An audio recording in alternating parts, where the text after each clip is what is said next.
My brother was sick. I didn't have power to address sickness. I called many people. They didn't pick. My brother died.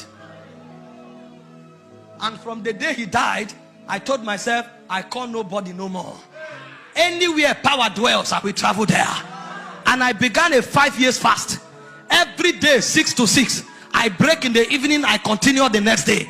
I break in the evening, I continue the next day. On one occasion, as I was praying, my wall opened. And light came out of the wall. Light, like a fluorescent bulb. That was when I knew that the wall can only limit man, not spirits.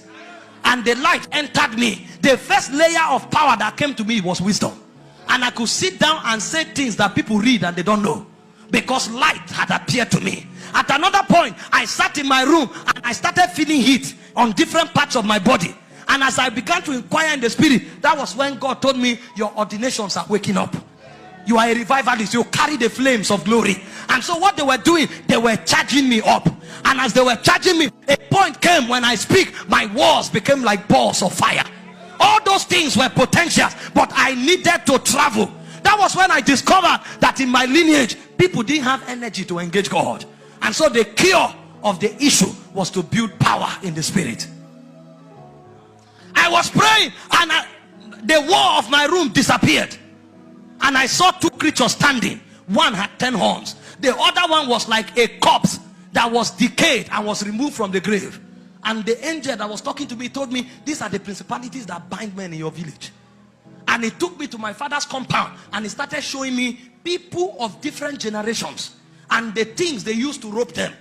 Pride, womanization, drunkenness, and lying. He said, if you are able to resist these things, he said, you will be great, whether men like it or not. So I discovered greatness is not a gift. Greatness is an entrustment. What if I didn't journey to where that angel was? How would I have known that my key for greatness is to avoid 4 things? But it will take power to go there. When the devil wants to keep you asleep, it takes spiritual energy from your spirit. See, somebody will leave this conference, you will tell yourself, I die on the altar. Nothing carries me from God's presence. You will be there, sleep, wake up, remain there. We hungry, eat, come back, stay there. If you are there, after a while, the fountains of the great deep will begin to open. Don't live there, stay there. That's where your salvation is. When you are there long enough, you will be summoned. You will be summoned. Because you can't enter on your own. You have to be summoned. But you need energy to tarry long enough for the door, the shout to come. You know what happened to John? The Bible said they threw him to the island of Patmos. The word Patmos means death. They threw him there so that he would be frustrated. But John knew the secret.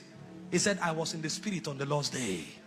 And he was there until suddenly he said, I heard the sound of a trumpet. As I turned, he was summoned. You need spiritual energy. If you lack spiritual energy, know that you are in the grave. That's the devil's way of burying men.